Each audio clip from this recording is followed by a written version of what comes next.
A very warm welcome again to all our listeners to the next episode of Equiverse Voices. Equiverse, a universe where gender equity is the norm. Here, we explore the various facets of gender inclusion and equity, uncovering different pathways to restore a universe that is gender equitable, which we call an equiverse. In today's episode, we are delighted to sit down with an inspiring leader, Shilpa Ajwani. As a former CEO of Tupperware and now a dedicated entrepreneur, Shilpa is not only led with distinction in the corporate world, but has used her insights and learnings from her very illustrious corporate career to successfully run her own venture, Unomantra, to provide strategic guidance to entrepreneurs. Her passion for fostering gender equity and empowering women led her to build a dynamic community, SHEmantra, as well. Our host today and in conversation with Shilpa is our own Binoo Wadhwa, a leader with deep expertise in driving organizational change and promoting inclusive practices. As you know, Binoo is passionate about gender equity and started many initiatives in her capacity as a leader in global organizations to build a more diverse workplace. Together, Shilpa and Binoo will discuss the strategies for empowering women, the philosophy behind Shilpa's successful leadership journey, and actionable steps that we can all take to move forward in creating a more inclusive world. Over to you, Binoo.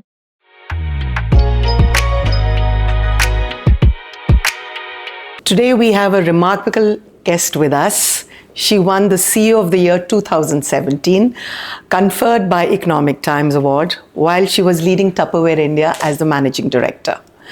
And has embarked on an inspiring entrepreneurial journey. Welcome, Shilpa. Thank you, Binoo. Pleasure talking to you, and I so look forward to our conversation today. Same here. Okay, so Shilpa, let's start.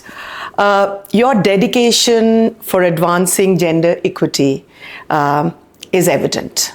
Can you shed light on what fuels your passion for a more gender equitable world?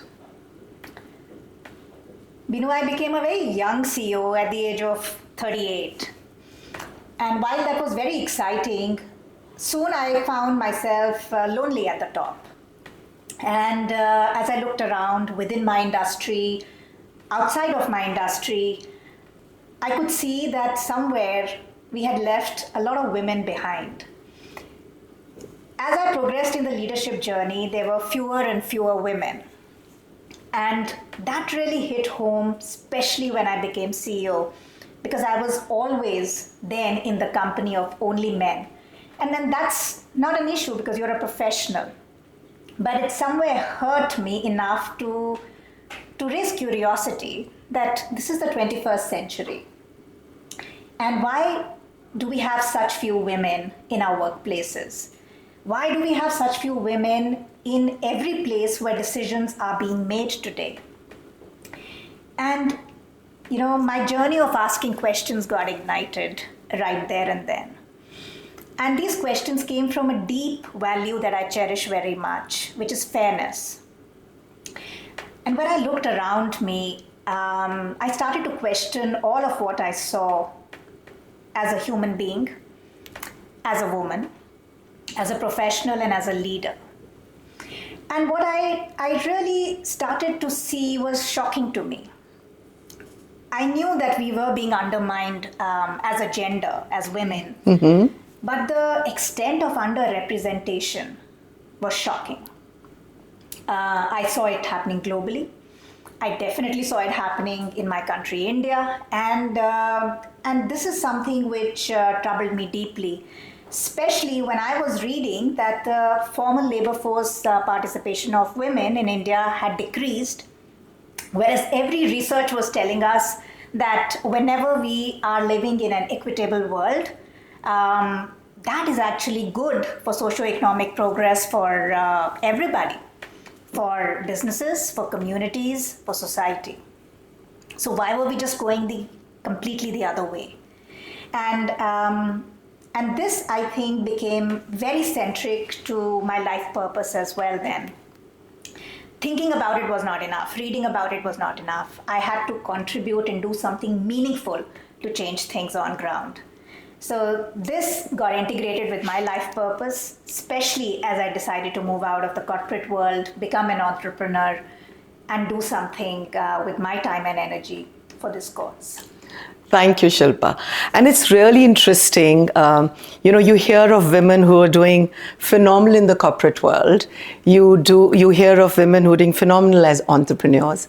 But there are very few examples like you, Shilpa, who actually have the guts to change from corporate and, be on your own. So this is really nice to hear. So tell me a little more about your journey, your role as a corporate leader and CEO, and to your venture into entrepreneurship. So I always start, thinking about my corporate career with a lot of gratitude, hands folded. I feel very blessed to have spent almost quarter of a century working with amazing purpose-led brands such as Oriflame Beauty, Tupperware brands, which I could see have made such a potent difference, not to the world of business alone, but to society. And I had the fortune of being able to scale these brands profitably, to be instrumental in the journeys from startup to scale to even business transformations when that was called for. And work with amazing leaders across the world, across cultures, led large-sized teams, and powered up a lot of these brands to take them to virtually every home we could see. And while doing so, making a good business, also work with a lot of women who were micro-entrepreneurs and gave them an opportunity to empower themselves even more financially. Now, having said that, I think success is something you quickly start taking almost for granted, right? But it was one of my birthdays, I remember, when somewhere in my mid-40s, after the cake cutting was done and the merriment was over, I had a moment of deep reflection all by myself. And I said, this has been a wonderful life, a life of success personally and professionally. And then a voice inside of me said, but what could make this a life of even greater significance? How wonderful. And I think that question just created this massive shift inside of me. And I said, as I'm grateful about all these wonderful years in the corporate world, I have also witnessed the power of businesses when they want to do good. And I said, I want to take all that experience, all that expertise, and turn myself into an entrepreneur, challenge my own limits, and do something which is more in line with my purpose and passion. And that's how I crafted my second innings. As an entrepreneur, I founded Unomantra, which is my strategy consulting and leadership advisory firm. And I work with leaders and consumer and lifestyle businesses today. And I'm enabling them to reveal their purpose and become purpose-led forces for greater good, individually and collectively. And this is something that wakes me up every morning with a lot of excitement today. So it's been a beautiful transition from the corporate to this crazy but very fulfilling in its own way world of entrepreneurship. You make it sound as if the transition was easy, and I'm sure it wasn't easy.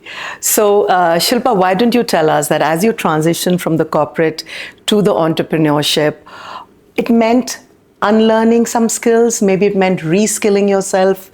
How did you go about doing all of that so that you could again find success in this new innings of yours?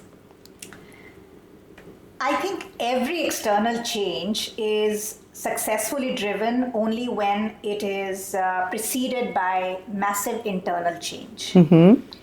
And I realized that a successful corporate career was something that had been fascinating, but at the same time, it also allows you a certain amount of comfort. True. Right? when I threw myself in this world of entrepreneurship, and that to a first-time entrepreneur in my mid-40s, I realized that I first would have to start with a change in my identity, the way I saw myself. So, out went that identity, which was mine for several years: CEO, managing director, leader of a brand or a business, to that of an entrepreneur, in fact, of a solopreneur, someone who's starting all by herself, alone. And while that was scary, but I also found there was excitement for me because I'm someone who loves to learn. And like I said before, challenge my own limits. And this just gave me that opportunity. Wonderful. I also realized that I needed to build a lot of new capacity to do justice to this new profession of mine. Okay. So I had to learn a lot of things, and before that I had to unlearn a lot of what I knew, right? So I had to learn, for example, all about how do you work on finances and marketing for a service-based organization, right? In this new world that was changing so fast around us.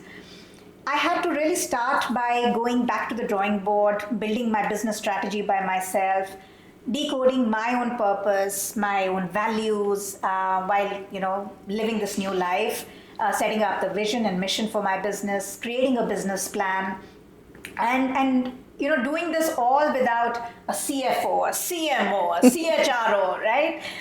So one has to do that all by oneself. I also realized that I needed a new network of people around me, because I was doing something new, and I needed support and ideas, and that's something that I started to do. I also realized that when you are, beautifully surrounded by this umbrella of a big brand, you almost can play without fear because there's that umbrella. And I myself had asked for that umbrella to be taken away. So I had to prepare myself step by step, literally, to work without that umbrella and without a big team. And I think that was one very big change that I also brought into myself. So everything, Entrepreneurship 101, you name it and I did it. So I'm proud of it. Oh, lovely. So, your journey's been very inspiring. And when I'm listening to you, Shilpa, it just makes me feel so proud of the fact that I know you and have had the opportunity to interact with you. And it's wonderful to hear all that you've been able to achieve so far. So I just wanted to ask you that, you serve as a role model for many women. You're a coach. There are many women that you've touched in your life as you've done this journey. So what guidance can you offer to women who aspire to nurture their leadership capabilities? I firstly feel that, the role model word is a big word. Okay. So if you say so, I will take it as a big compliment. I honestly feel that women have to first start by prioritizing themselves.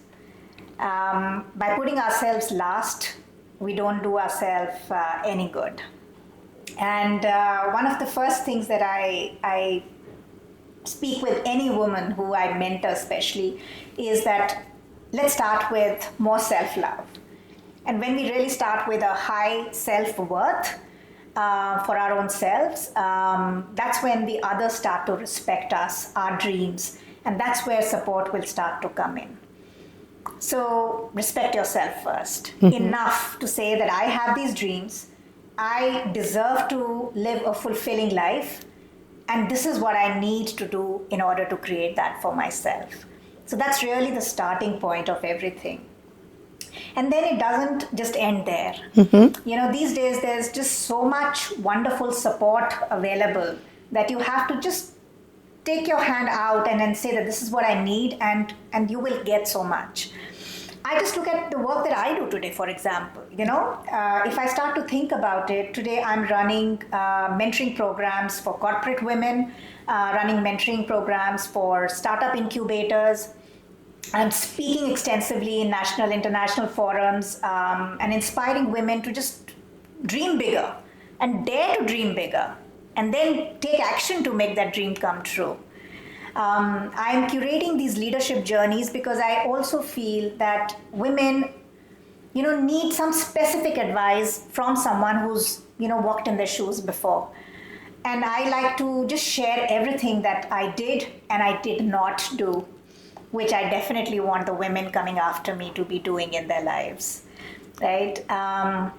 In the middle of the pandemic, I also started a community, a digital community of women entrepreneurs in service-based businesses called SHEmantra. And the whole idea there was to augment all my other efforts and bring this in as well, because community is a very big word for me. And you feel community, collaboration actually could be something that propels women and can actually fasten their careers wherever they are. Absolutely. Oh, great to hear that. Yeah. Your involvement is inspiring and building women networks, as you just mentioned, and communities. How does this network building contribute to the growth and empowerment of women in leadership and entrepreneurship? Community, I think, is the word of the decade for me. We are increasingly living in a world that is getting lonelier. And I say this for men and women. I think we just need to reach out a lot more and belong. We all deserve to belong to safe spaces, interact with like-minded people who inspire us. And women definitely should really leverage the fact that digitally, sitting right at home, you can reach out to the world today. You can make friends, you can collaborate for businesses, you can learn inspirational ideas and really get yourself out there even without leaving your own home. So what's stopping us from participating and playing it bigger today? So I think that is something that I really feel very, very strongly. And I also mentor a lot of founders who run communities. And like I just mentioned before, that during the pandemic, it just hit home to me one day after I had finished a call with a strategy client of mine. I said, this gentleman possibly has, all the resources. And he also, I know for a fact, has a wife who was taking good care of the home, the kids, everything was taken care of. He had to just focus on the business. As I sat literally in my study after that call that day, I felt that a lot of women doing service-based businesses, like I had done as a second innings in my life, businesses like coaching, consulting, counseling, their life had become all about cooking, cleaning, caregiving. And I said, we need to get these 3 C's in the right order once again. Okay. Can't lose so much talent. Okay. And that was still the early days of the pandemic. We didn't know when this would finish, what turn it would take next. All I knew was we needed these women out there supporting the world, and they just weren't prioritizing or able to prioritize themselves because there wasn't support enough. And that's where SHEmantra, the idea of SHEmantra, was born. This was to be a purpose-led community. Which would invite a niche community, which would only be by invitation, inviting women entrepreneurs in service-based businesses to find a safe space, a non-judgmental space to grow personally and professionally.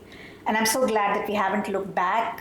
We just celebrated our 3rd birthday. Wonderful. And growing from strength to strength. There are more than 500 SHEmantrans in 14 countries around the world today. So that just has made me even a much bigger believer in the power of communities and what they can do. So I urge every woman to find hers. That's so wonderful. Shilpa, you just spoke about work-life balance, and we saw that more during the pandemic, and some of it still seems to be lingering on. It's a big concern, and we see women constantly trying to achieve that. That's also sometimes quoted as a reason why they have kind of, dropped out of working. What advice can you offer women so they can avoid burnout and not give up their personal and professional dreams? So I think the term work-life balance itself stresses me a little bit because anytime I think about the word balance, the picture of someone trying to balance themselves on this tight rope just comes in front of my eyes. And that is where I stopped many years ago striving for work-life balance. I instead opted for work-life harmony. And that is where I felt that there will be different life stages we will all go through.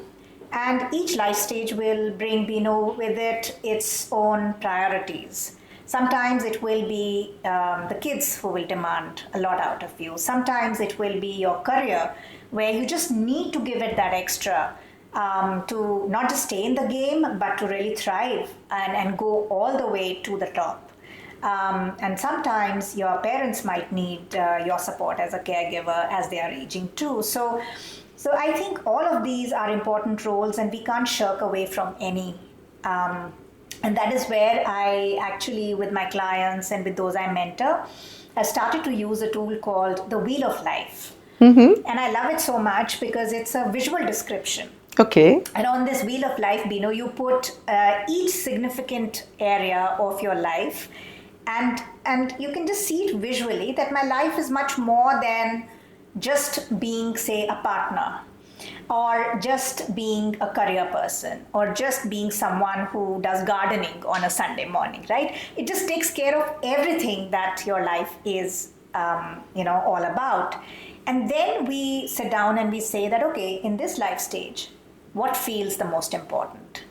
And there's, of course, a structured way you arrive at that. But when you know that what are your top 2 or 3 priority areas in this life stage, then we really go down to setting goals in meaningful ways and then set an action plan on how do you achieve and how do you get the optimal output out of that area so that there's good juice there, and whatever's missing perhaps from the other areas of your life at that point in time, it in a way compensates for that moment till you have more time to take on more or to say, okay, enough of this, now I need to focus back on that. So I think when we start to look at this need of creating harmony and taking the stress out by constantly feeling, am I working enough, am I doing justice enough at home? And I've literally been there, right? I gave birth and my son was premature, you can imagine. And I left him at, 3 months and was called back to work because we had a crisis back in office. And it wasn't easy. So we've all had to, take those calls. Sometimes there were these PTA meetings. Sometimes the child had 103 degrees fever and you were out in an international conference where you just couldn't do much except hope that, he's well looked after. And of course, I think that's where asking for support systems and not trying to do everything on your own is a lesson every one of us should learn and leverage.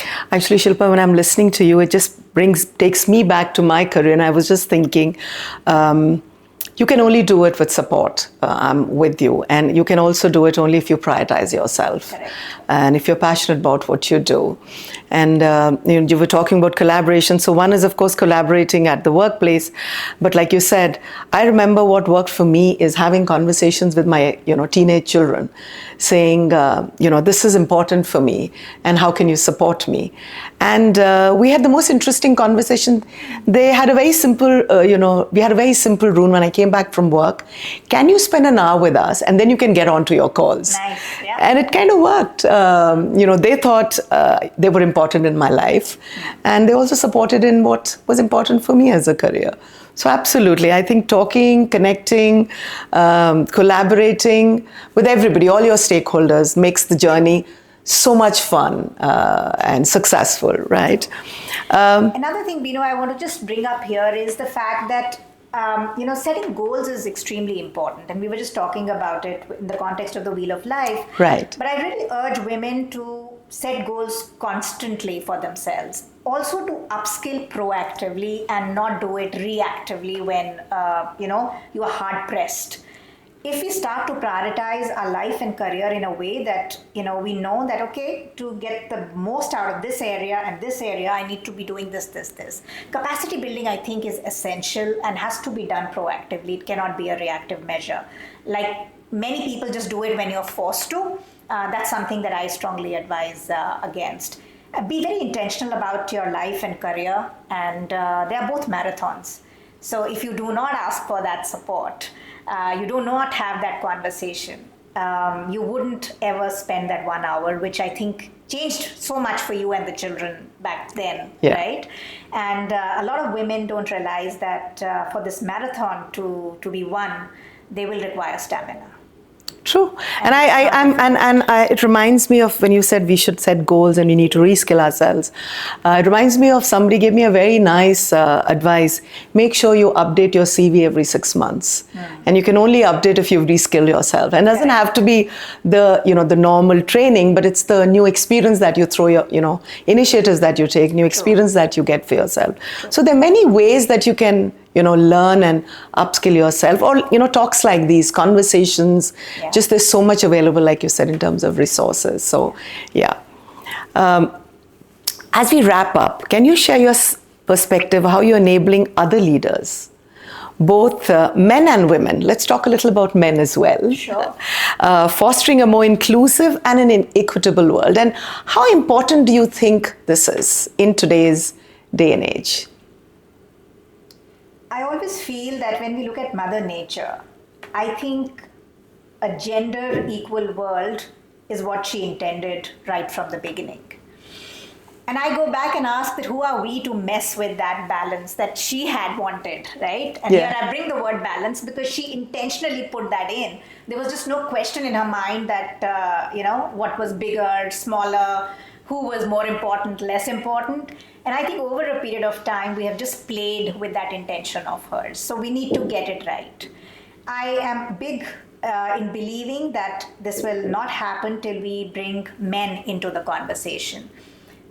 They are equal partners in every way, and the sooner we realize that both men and women, I think is something that we really would all benefit from. So I have conversations like these all the time. And I also say that if we have the privilege to have the awareness, we have the privilege to have known how to live differently and have tasted the benefits of perhaps a more equitable support system, let's pay it forward. Because it has to start with acting out of awareness, and then it has to just grow in partnership. We have to get rid of our biases, the stereotypes, and that will only happen when we have conversations like these to create awareness. And so much work is being done around us.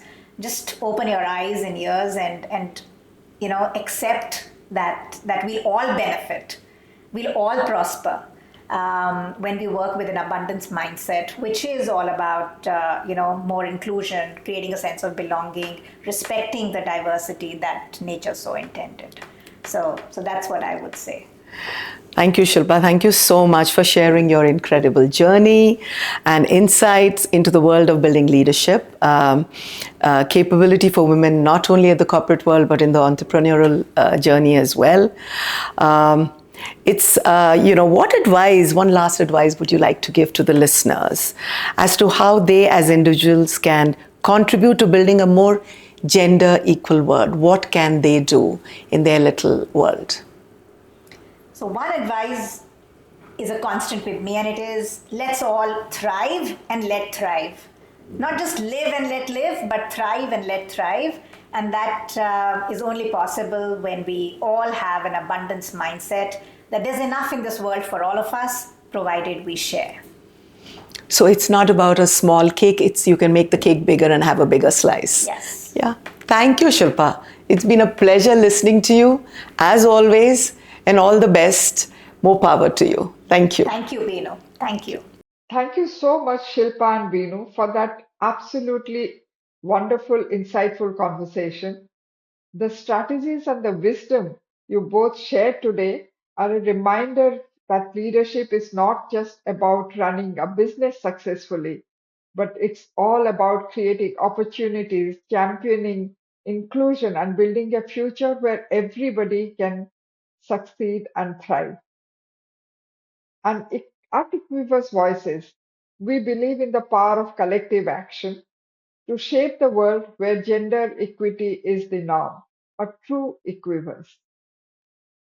To our listeners, we encourage you to take these insights and reflect on the steps that you can take to build a more inclusive world, to build a gender equitable universe. We would love to hear your ideas, your suggestions, and your reactions to these conversations. Stay inspired, stay empowered, one conversation at a time. Stay tuned for more empowering conversations on gender equity. So until next time.